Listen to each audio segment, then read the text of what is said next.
Daily Soccer Podcast with the Global Sports Podcast Network. Welcome to the Daily Premier League Podcast. It's the evening of Sunday, the 28th of September. My name is Nick Britton. My name's Ken Davis.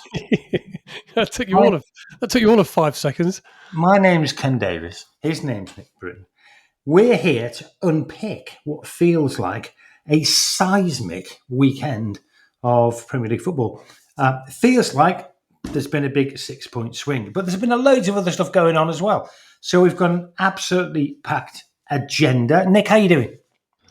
I think I'm just trying to digest everything that's been going on this weekend. It's been an extraordinary weekend. Some great games. Great amazing results. It's very rare that every game delivers. And I know there's one tomorrow night, but every game this weekend so far has delivered. It's been a terrific. Tomorrow's game has got added spice to it. By the way, we won't spend too much time on El Clasico. Wrexham won, Derby won, because it was anything but an El Clasico. But it was, I think, on balance, a fair result. What do you think, Nick? Yeah, I think so. Yeah, I thought a draw was fair. I don't think either team was great. They both look kind of bottom sort of half teams at the moment, don't they? Really. And Wrexham had a period in the second half for about 15-20 minutes when they really upped their game, got the goal. But fair play, Derby came back into it. It's got a lovely goal, actually. Derby's goal was back to front, and then a beautiful curler from Brereton Diaz. But yeah, I think 1-1 was about right. I mean, we were obviously playing against 12 men throughout the entire game because that was the worst refereeing performance I have seen, not just this season, but any other season I've been watching football. It was appalling. But yeah, it wasn't a great game, and we move on. Everybody takes a point and moves on. Yeah, I think we'll settle for that. Okay, so firstly, I want to talk about actually the game or a team involved in the game tomorrow, West Ham. Just after, it wasn't connected, but just after we finished the Daily Premier League podcast yesterday, it was announced that Potter has left West Ham to be replaced by Nuno Esposito-Santo, who we rate very highly here on the podcast. What's your view on that one? Do you think it's a good move to let Potter go? Do you think it's a good move to bring in Nuno? Yes, I think it's the right thing to let Graham Potter go because there was no sign really that he was up to the job. There was no sign that anything was happening at West Ham. The team looked dispirited. They looked a bit dysfunctional. They were down at the bottom of the table, and that's really where they were likely to stay if this had been carried on. There's no sign that things were going to get any better from the moment Lopetegui was sacked back in January and Potter's come in, and really nothing has improved. And I think the worry, if you're an owner or a supporter looking at it, is the players just don't really look up for it. They don't really look that bothered. They're in games generally when they are either drawing or winning. But the minute they go behind, you got to ask yourself, where's the team spirit here? I agree with that. They just kind of fall apart a little bit. And it's not just about Potter. I think there's a lack of talent generally across the West Ham team. I think you could probably argue that outside of Bowen and Paquetá and perhaps Somerville, there's not a lot of genuine Premier League class in there. So they need to be better in the transfer market. But I can well understand it. I think the moment Nuno was relieved of his duties at Nottingham Forest, and remember, he was relieved of his duties not because they were doing badly, but because he's just fallen out with the owner. It's very rare a manager loses his job when the team is doing well. Mm-hmm. It became somebody's going to get the sack pretty quickly. And I know they've been after Nuno for a good couple of weeks, and he was resistant at first. I think he had stuff to sort out with his Forest deal. Then it was reported that they'd interviewed Gary O'Neill. After West Ham lost to Palace the other day, they went back for Nuno, and this time he's obviously agreed to take on the job. So no surprise. No surprise that Potter's got the sack. No surprise that it's Nuno's, because his stock's high and he's available. And part of the decision might have been, well, look, if we don't get him, somebody else will, because somebody else is going to sack the manager soon. They'll take Nuno on, and then what have we got? So, I mean, he's not that good a manager, but his stock is high because he's had a good time at Forest. I'm not convinced he's the right fit at all for West Ham. I'm not convinced at all that he's the right fit. But what he probably will do is get them up the table a little bit and stave off relegation. Or he'll have a better chance of doing it, should I say, than Graham Potter. Yeah, I generally agree with that. I think Potter, I like Potter, but it just seemed to me a square peg in a round hole, Potter and West Ham. Potter's bright, obviously a very bright guy, bit of a theoretician about the game, innovative, but it was like, which by the way works very well, I think, if you've got a team of the right mindset, you've got a team of the right mental strength, you've got a team of talent. And then what you're doing is trying to take him to the next level with this kind of PhD kind of dynasty building idea, which I think Potter brings with him. And I just didn't think that those two things gelled together in any way, shape, or form. There was not enough emphasis on the basics and team spirit and ethos and working hard and getting behind the ball and all those kind of things. It just wasn't picking up enough of that. It just wasn't enough of a motivator, in my opinion. Well, you can't build a house on sand, unfortunately. And if you want to build a dynasty, and if you want to do all of that, you've got to have a very strong base and a platform on which to build. And to be fair to Potter, he was put in front of the media the other day to talk about Monday's game. On Friday, he was put in front of the media. He was sacked Saturday morning. But on Friday, he was put in front of the media to talk about tomorrow's night's game. And he said, you have to look at where a club was at, because then you can make an assessment of how long it needs to turn results around. What was the environment like? What's the culture like? What's the team like? And I think there's absolute element of truth in that. The culture at West Ham doesn't seem to be very good. Great. Nothing's happened since Moyes has left. Seems to be downhill all the way. There's a lot of tension, should we say, between the owners and the supporters. The team isn't great. So I think he's got that in his defence. But as you say, the problem is you've got to get that bit right before you even think about long-term building. And he hasn't addressed that. He's allowed that culture to fester whilst trying to think of long-term, and it just doesn't work like that. No, I agree with that. I agree with that. I think Nuno's got a better chance, a far better chance. I think he is. I think for the time, for the need, for the issue and problem that they've got to solve at West Ham, I think he's a far better option than Potter. He's versatile, he's adjustable. I think they will become harder to beat. That's the key thing. And West Ham are too easy to beat now. And I think they will become harder to beat. So I think it's a great appointment for West Ham.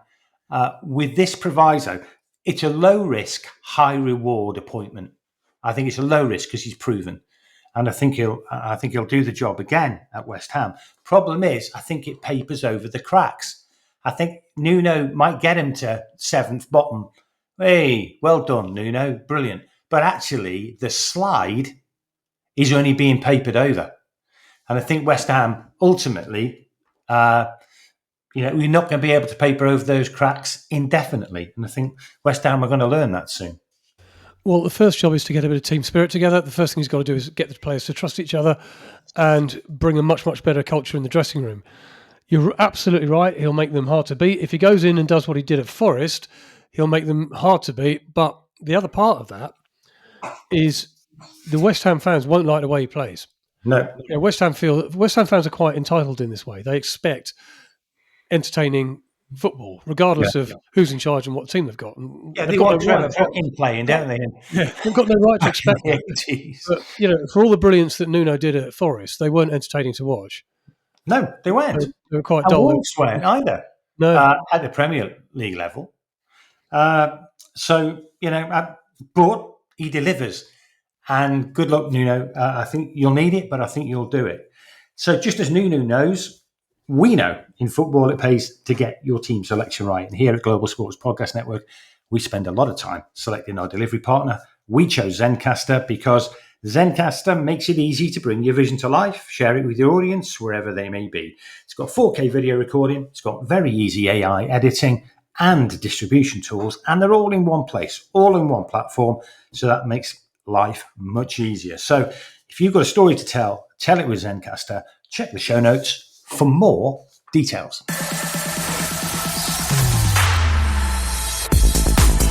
You're your daily soccer podcast with the Global Sports Podcast Network.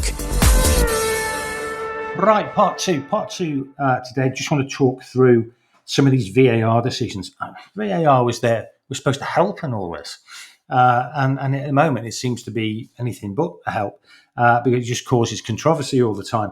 I've just been having a conversation offline with Nick about Gyökeres's penalty at Arsenal. When I first saw that, I thought that was absolutely nailed on.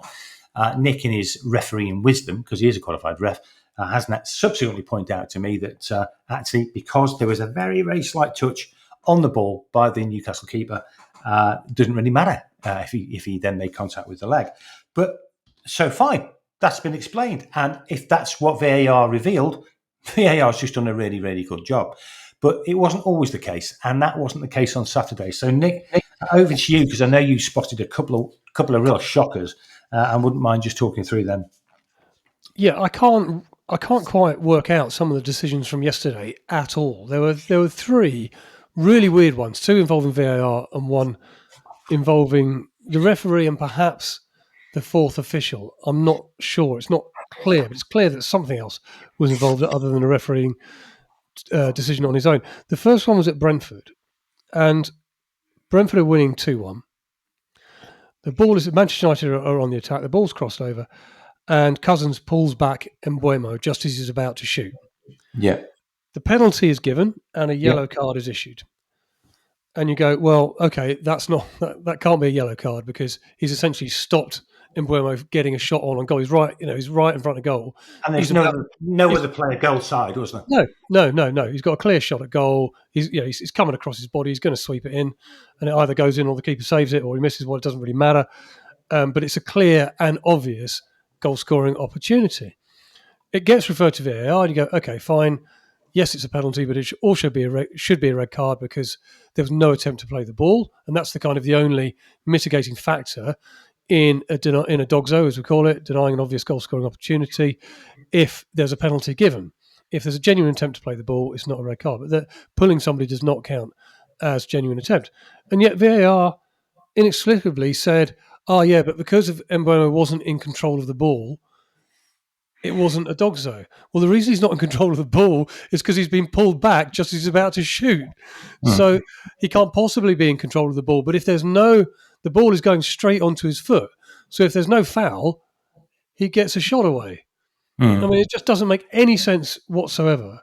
The second one was Chelsea versus Brighton, where VAR did get involved in the first instance for the Chalobah sending off and got that right. The referee, Simon Hooper, missed that one, but VAR picked it up and Chalobah was indeed the last man, didn't get any contact on the ball, took the man down. So, yeah, no argument on that. But later on in the game, there's an extraordinary incident where the ball's coming across the Chelsea area. Minte goes to head it, and Gusto, who's on as a substitute for Chelsea, just kicks him in the face. I mean, literally, he's got as a high boot, and he kicks him in the face in the penalty area. Nothing given. Not a foul, not VAR. I mean, sometimes you can understand the referees on field miss these things because the pace of the game is so high, so much, and players, lie around, and they'll always try and pretend they've been kicked in the head even if they haven't.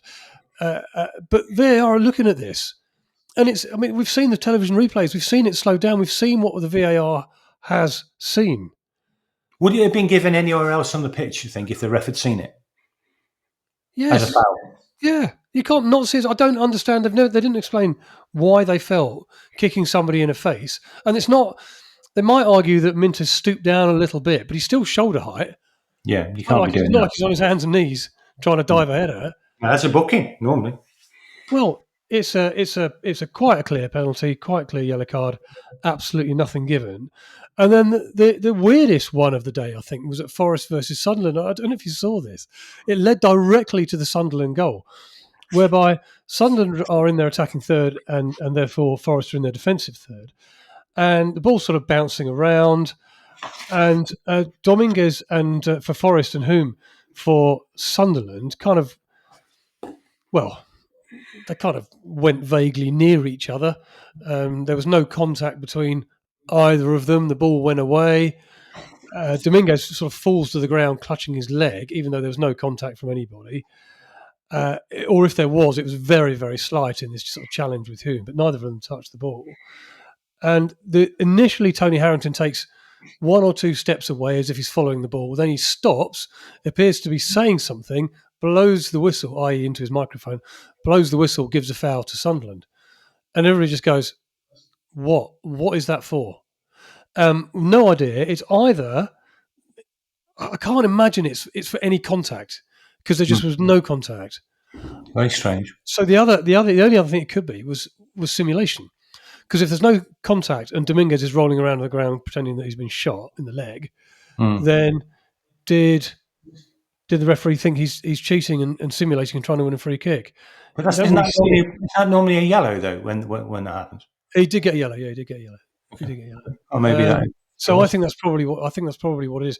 I can't imagine that it will be for contact on Hume, because it was Dominguez who went down supposedly injured, and Hume just ran off. Didn't appeal for anything. In fact, was shaking his finger at the referee initially before the whistle was blown to say, "I didn't foul the Forest player. Look at him." Yeah, interesting. But it appeared that somebody had had a word with Harrington, because he kind of said something back. He stopped. He didn't give anything. Then he stops as if somebody said something to him. Then he gives it. And then, of course, from that free kick, Sunderland score and they win the game. Yeah. So highly controversial moment on that. So look. Just one more. I noticed there. It'd be interesting your view on this. And I'm sure, I saw it, and I saw it in slow-mo as well. Liverpool, Palace's first goal. Yes. Absolutely seemed certain to me that obviously it was scored from a corner. It seemed certain to me that the Palace player knocked that over the line. It deflected off the Palace player and was there for a goal kick rather than a corner. Yes. Oh, sorry. Yes, it was Tariq Mitchell. Yeah, it was Tariq Mitchell. Yes, you're right. He was attacking down the left-hand side. Yeah, it should not have been a corner. No way should that have been a corner. Now,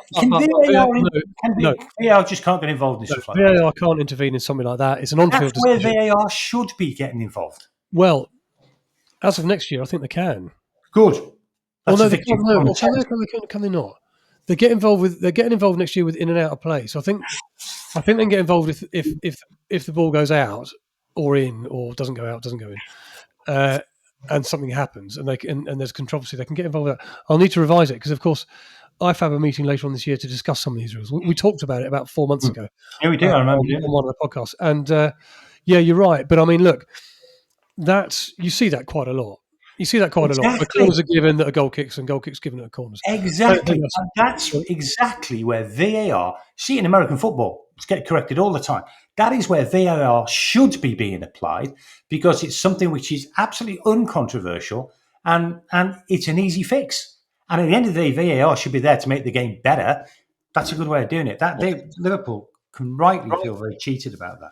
Well, they can feel cheated that they didn't defend the corner. And they certainly cannot feel cheated, by the way, that they didn't get anything out of the game, because they were wretched yesterday. Well, I want to talk about that in the third part of the podcast. Now, Global Sports Podcast Network has partnered with Bioniq, the world's most personalised supplements, because your body is unique. Because without knowing what deficiencies you have, taking off-the-shelf supplements means that you're probably not getting enough of the nutrients you need, and maybe too many of the ones you don't. So Bioniq provides 100% tailor-made supplements designed to deliver precisely what your body needs at exactly the right level, designed for you. So check the link in the show notes, use the code GSPN2025, you'll get 40% off your first order.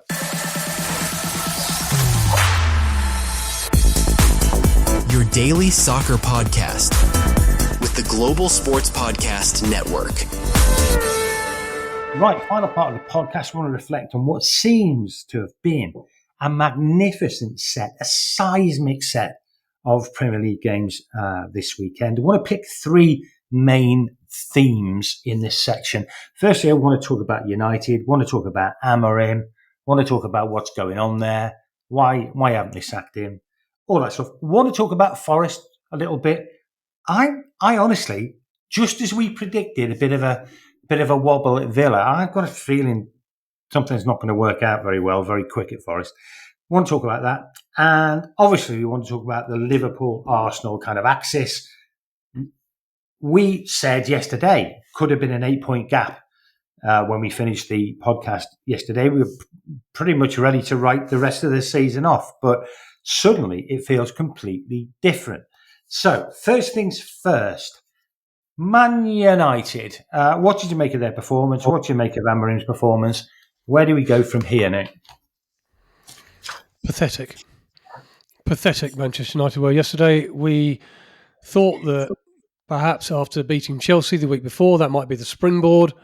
They haven't won 2 games in a row for goodness knows how long. And they were wretched at about 2-0 down within 18 minutes. Can't defend. Don't really know what they're doing. There's no team spirit. Nobody's fighting for each other. Everybody's walking around with their heads looking at the ground. None more so than the manager, who seems to spend most of his time just sitting in his chair staring at the ground, looking like he wants it to open up and eat him. It's absolutely wretched at Manchester United. Well done to Brentford. I thought they played really, really well. Because we were writing Brentford off, weren't we? Start of the season, you're saying Brentford have lost too many. They've lost the manager, lost too many players. It's only going to go one way for Brentford. Actually, watching the game yesterday, you would think they were. It was 6th playing 16th yesterday. Yeah. Well, they did play very well. Manchester United made it very easy for them. They made it terribly easy for them, but they did play very, very well. Do you think this is the worst Man United team in living memory? I can't remember a worse one. And I'm sick of talking about this system because Palace have shown you can play exactly the same system and make it work. They play the same system as Manchester United, and look at what they're doing. They're doing amazing things with it. Manchester United just look all at 6s and 7s, and I don't think that it's just about the system anymore. Because when you look at the players, they are all out of sync with each other. And that's got to be on them. You can't blame the manager for that. When the ball is whacked over the top within the first 3 or 4 minutes of the Brentford game yesterday, and Maguire, instead of going with his man, tries to step up and play offside as the last man, that's just a stupid decision. And then Thiago's through on goal and scores. Now, you can't blame Amorim for that. That's just poor defending. When Fernandes misses a penalty, that's just poor play. You can't blame Amorim for that. You can't. Generally, it's been highlighted that I just want to point out here, and this is where you can blame Amorim. He has the system 3-4-2-1. Okay, he changes people, but never changes the system. So Yoro, for example, came on and he played in 3 different positions yesterday, moved around the back line. Shaw moved around the back line. Maguire moved around. All these players just get moved around. They never actually stay. And it's all defensive. They never actually stay in their position. And he's obsessed with taking defenders off. And rather than just doing a like-for-like swap, he puts them somewhere else in the defence and moves that person to another position. Now, that makes it hard for players. That's. Yeah. I mean, I know this is the point I was going to make. It's easy to say that Maguire should have made a different decision, and he probably should have made a different decision.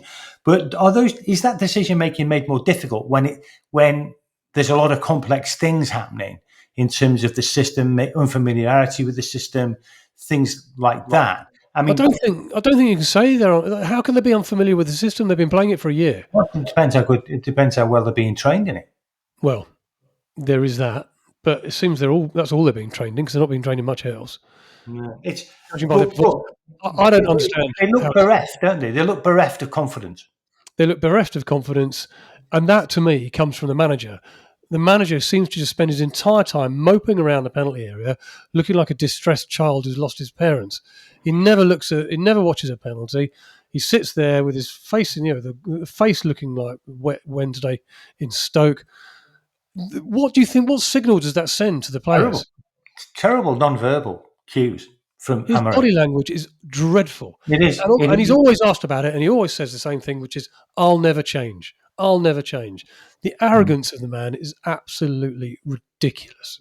Well, obviously, amongst the supporters, he's becoming very, very unpopular, but he doesn't seem to be unpopular with Jim Radcliffe, who still seems to be in support of him, wanting to give him a full season of this. But Amorim himself says he's not worried about his future, but that's Amorim talk in the sense of that's just the way he is. Sack me if you want to sack me, I'm fine. But do you think he will last the season?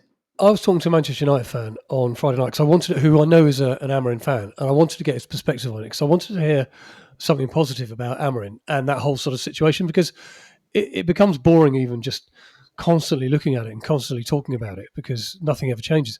And he said, "Well, look, the problem Man United have got, they wanted a completely fresh person, they wanted change, they wanted to bring somebody in who's going to revolutionise the style of play." And that's why they went for Amorim. And they went for him early. Of course, he wasn't ideally due to come in the summer, but he came in halfway through the season. And he said, you've got to give him time. You've got to give him time to get the players in that he needs and wants to play the system that he needs and wants. Well, he's had 2 transfer windows so far, and it's got worse.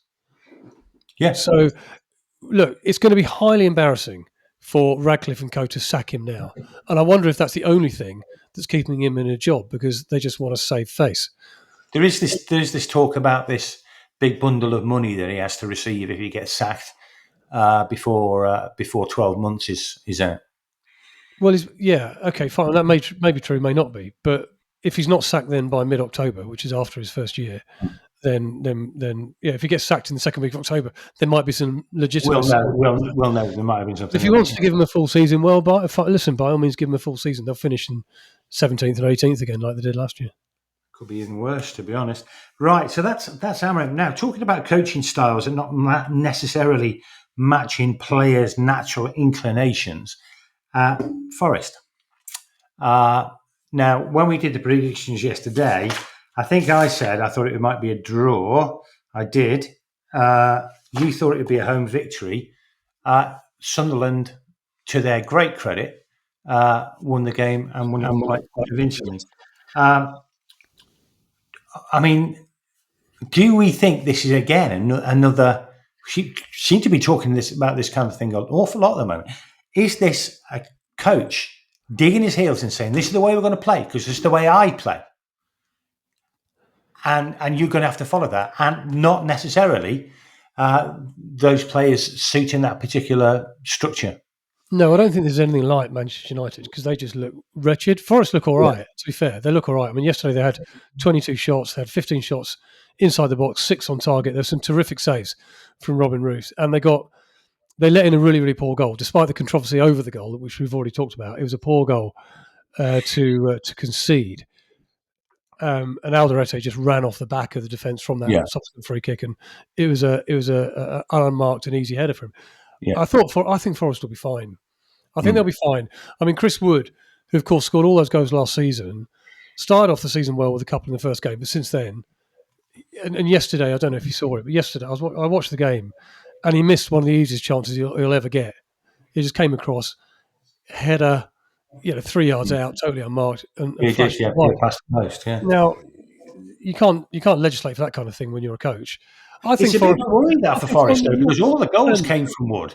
And if Wood reverts to his mean in terms of not scoring that many goals, well, where are the goals going to come from? There is that because there's not a lot of backup there at the moment.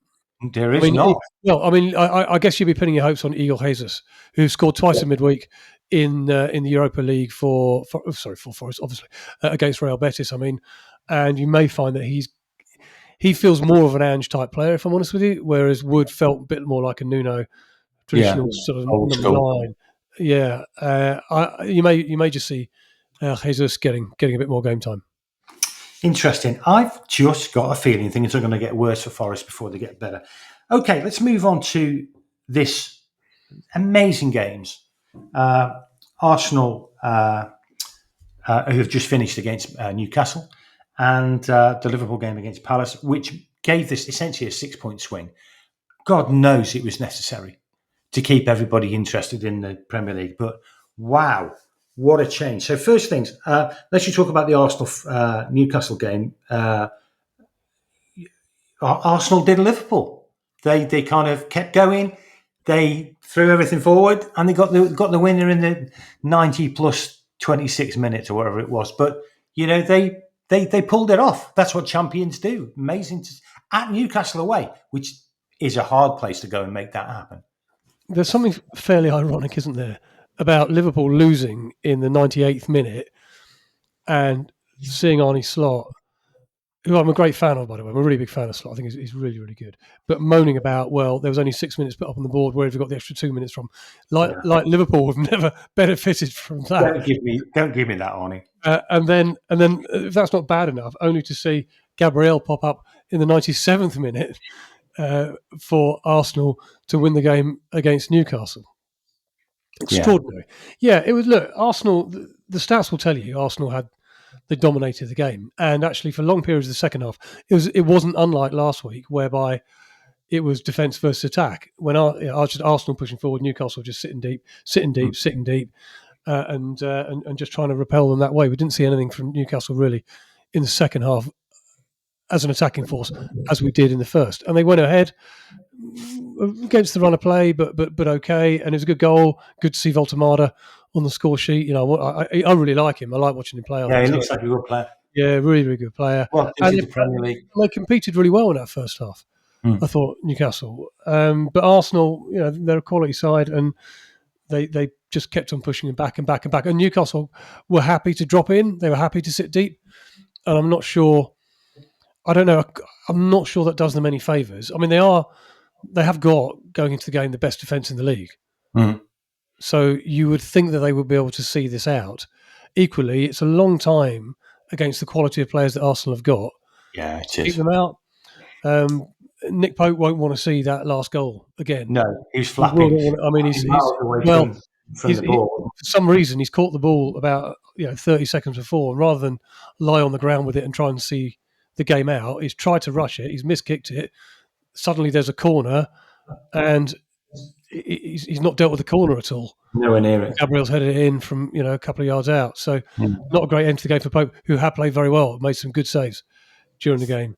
So, yeah, look, they needed this, Arsenal, because if they hadn't won today, we'd all be looking at them and go, well, they've had 3 big games this season: away at Liverpool, home to Man City, and away at Newcastle, and they haven't won any. They haven't won any of those 3, and they're the big games that you've got to win if you've got aspirations of winning the title. But now it looks really different. 2 points. 2 points. 2 points. And we love it. The other thing just to mention, and we talked about it yesterday when we were talking about the predictions for the Palace and Liverpool game. We said, I think, when we were discussing that game, Liverpool are vulnerable, and we expect Palace to score 1. I remember saying probably 2 against Liverpool, because when teams go at them, they crumble. They've definitely got this central defence kind of weakness, Liverpool. That's why they were so keen on Gahey. But they weren't vulnerable yesterday, were they? They were just dreadful. No, they were poor. I mean, they were awful from back to front. I mean, Isak had a miserable time up top. Konate went back to his early season form where he's like Bambi on ice. I mean, Kirkes has got off to a very poor start in the Liverpool shirt, and they needed Alisson to bail them out. If that had been 4-0 at half time, nobody would have batted an eyelid. I agree. Palace were absolutely brilliant. They ran them ragged. They did. And the energy. Glasner's doing a brilliant job. It can't be long, can it, before Radcliffe's on the phone to him? Well, it can't be long. He's by far and away the manager of the season. This season, in 6 games in, and he probably had a good shout for it last season in various ways. Yeah. Do you reckon, by the way, if Ratcliffe did pick the phone up tomorrow morning, say to Glasner, come and join the party, do you reckon he would? I think he'd be absolutely mad to. But do you think he would? Probably, yeah. It's difficult, isn't it? Because it's Man United. It's Man United at the end of the day, and football management is a very, very, very opportunistic game. You never know when you're going to get another opportunity, and your stock is high 1 minute, and it only takes something, to lose a player or 2 or what have you, and suddenly you're down at the bottom of the league, and that opportunity will never ever come again. So I think you'd be mad to go to Man U, but I think you probably would, because it's Manchester United. Yeah, I think you're right. Now, just looking ahead to next week, 2 very interesting games, by the way, in the context of what we've just been talking about. Arsenal at home against West Ham. Okay, Nuno is there, but I still think Arsenal are going to walk that. Chelsea v Liverpool. Chelsea we haven't quite worked out. Well, we kind of thought we had, and they just don't. They didn't look great yesterday. Chelsea v Liverpool, but Chelsea's going to go and turn on a different kind of Chelsea performance. Go and beat Liverpool Because guess what? Chelsea are going to score. So I could see that being a 2-2 or a 2-1. So suddenly Arsenal could be top of the league this time next week. Well, I think we know what to expect. Arsenal versus West Ham. I think we'll probably expect, particularly with Nuno in charge, we'll probably expect West Ham to sit very, very deep, try and hit them on the counter, try and get what you can, but essentially put 11 men behind the ball and stop them from scoring. I think we can kind of work out what kind of game that is going to be. Chelsea, Liverpool, who knows? It's going to be an interesting game. Who knows? Because, Chelsea are all over the place. Yesterday, again, a man sent off. Again, they just looked chaos when they went down to 10. They were totally in control of the game at 1-0 up. A man gets sent off. They go to pieces. And Brighton, fair play to Brighton. They took full advantage, 3 goals, and won the game in the end, won the game very, very convincingly. But Chelsea have got a very young team, a very inexperienced team, and I think it's been shown in the last 2 games they need some experience. Yeah, there's no leaders on the pitch. No leaders on the pitch. We look at rolling back the years, Jordan Henderson at Brentford yesterday. We've talked about Jordan Henderson in an England context, but in a Brentford context, that's what you need. You need that experience and that know-how in the middle of the pitch, and Chelsea just don't have that experience anywhere, really. Yeah, well done to Brighton. Obviously came backed up a 2-0 victory over Everton in the EFL Cup as well, so things seem to be turning around for them. So, brilliant. It's brought everything to a nice conclusion. Thanks for that, Nick. So we talked about West Ham, we talked about VAR, we talked about the games. It's been a great weekend of Premier League football. I hope everyone's enjoyed that. I hope everybody's enjoyed the podcast as well. If you want to get in contact with us, feel free. It's Daily Premier League Podcast at gmail.com. We'll be back tomorrow to bring you more thrills and spills from the English Premier League, which is the greatest competition of a national level in the world. Thanks, Nick, for your company. It's been really good. It's been a great weekend of football. Thanks, Kim. Cheers.